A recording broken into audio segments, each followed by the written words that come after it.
तो वेलकम है फ्रेंड्स। दोस्तों, इस वीडियो में हम लोग बात करने वाले हैं ग्रेजुएशन में जिन लोगों ने पॉलिटिकल साइंस ऑनर्स रखा है उनका सेमेस्टर 5 में किस टाइप के प्रश्न आएंगे।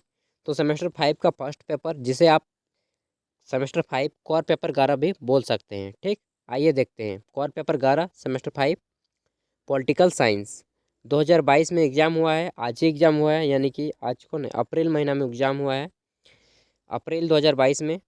आपका टाइम समय 3 घंटे दिए जाते हैं हर एग्ज़ाम की तरह इसमें भी, और फुल मार्क्स 80 होता है। 20 नंबर आपको कॉलेज की तरफ से दिए जाते हैं।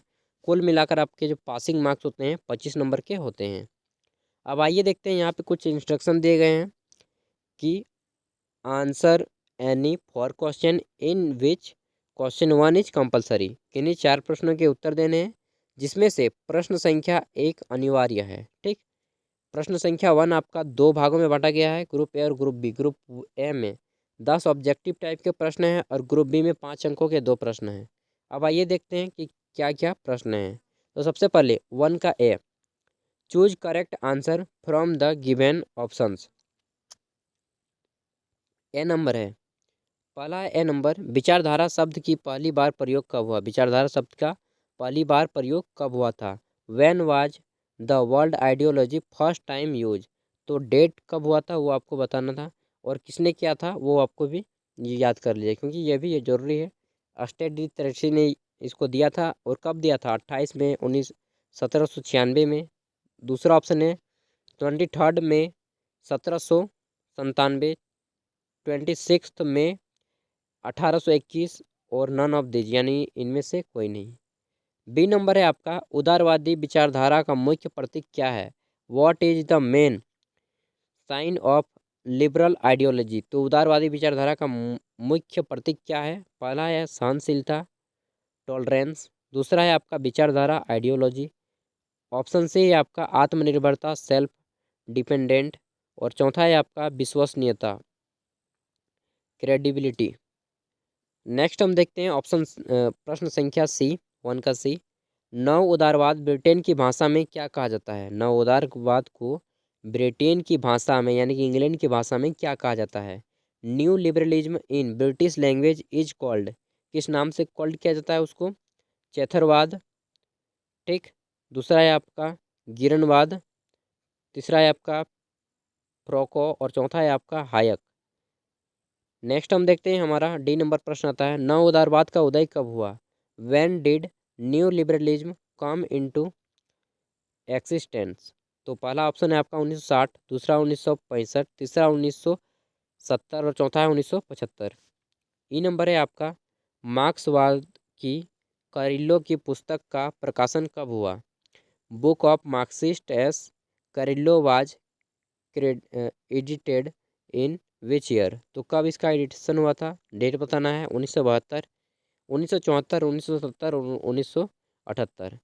देखिए, एक चीज़ मैं बता देता हूँ, बिना पढ़े आप ऑब्जेक्टिव टाइप के प्रश्नों का उत्तर नहीं दे सकते हैं, क्योंकि अगर आप इसे गूगल करेंगे ना तो गूगल इसका जवाब ही नहीं दे पाएगा, क्योंकि ये डीपली क्वेश्चन है जो कि बुक से अंदर से निकाले गए हैं। ठीक, नेक्स्ट है आपका एफ नंबर, सामाजिक प्रजातांत्रिकों ने गोथा सम्मेलन कब किया। Gotha conference was socialist democratic was held in which year.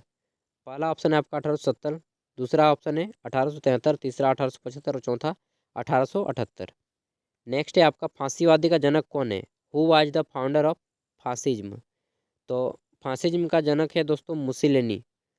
Italy का शासक मुसोलिनी था, और हिटलर और मुसोलिनी में बहुत सारी समानताएं थी, क्योंकि दोनों तनाशाह थे। ठीक, हिटलर को नाजीवाद का जनक कहा जाता है और मुसोलिनी को फांसीवाद का।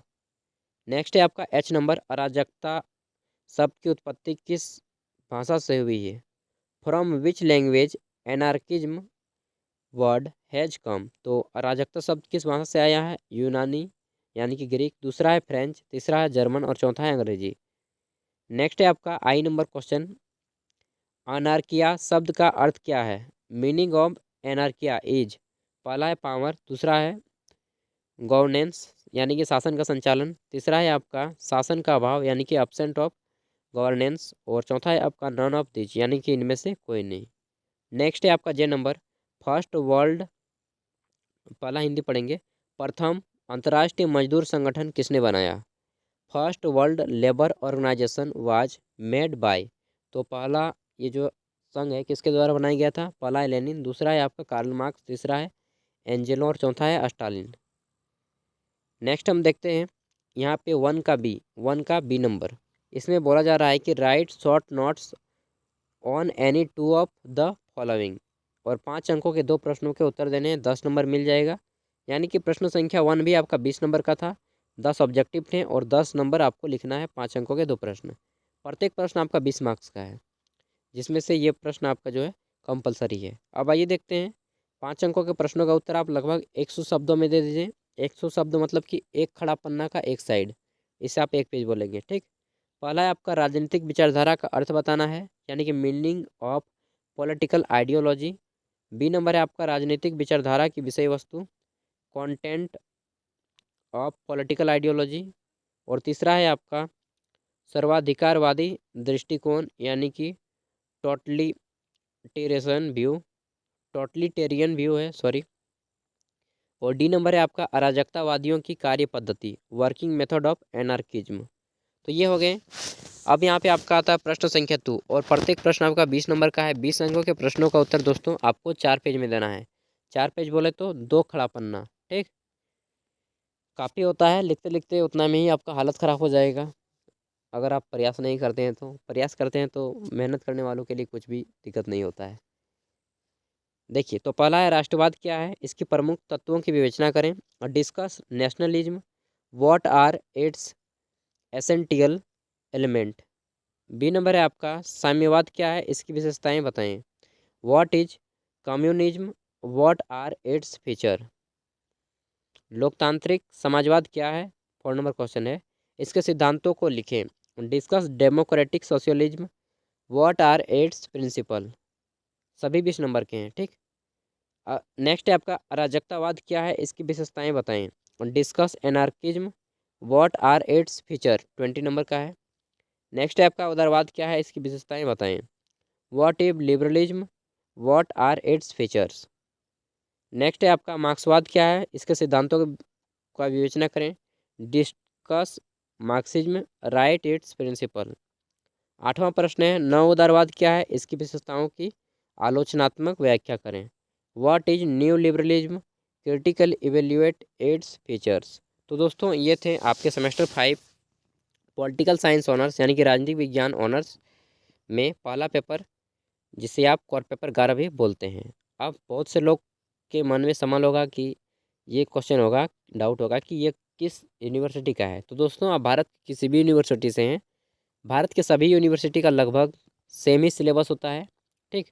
थोड़ा बहुत अगर अलग होता होगा तो होता होगा, नहीं तो 90% सभी का सेम होता है। तो अगर आपको किसी अन्य सब्जेक्ट का प्रीवियस ईयर क्वेश्चन पेपर देखना हो, चाहे आप पीजी में हो, एमए में हो, ठीक ना, चाहे ग्रेजुएशन में हो, चाहे कॉम्पिटेटिव एग्जाम की तैयारी कर रहा हो, चाहे आपका लेवल तो कुछ भी हो, 10th से लेकर के यूपीएससी तक, सभी के प्रीवियस ईयर क्वेश्चन पेपर ज्ञान सागर चैनल पे अपलोड किए जाते हैं।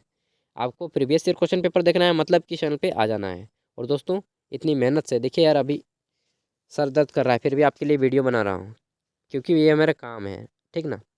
तो आप भी अपना काम कीजिए, पूरी ईमानदारी के साथ पढ़िए, हम भी पढ़ेंगे, दोनों मिल के देश को आगे बढ़ाएंगे। And thank you. वीडियो अगर पसंद आया हो तो प्लीज़ लाइक कीजिएगा। अगर आपका कोई दोस्त पढ़ रहा हो तो प्लीज़ उन तक भी वीडियो को शेयर कर पाएँ, क्योंकि उन्हें भी हेल्प हो जाए। एंड बेस्ट ऑफ लक, अच्छे से एग्जाम दीजिए। And thank you. अपने स्वास्थ्य का ख्याल रखिएगा, क्योंकि जान है तो जहान है।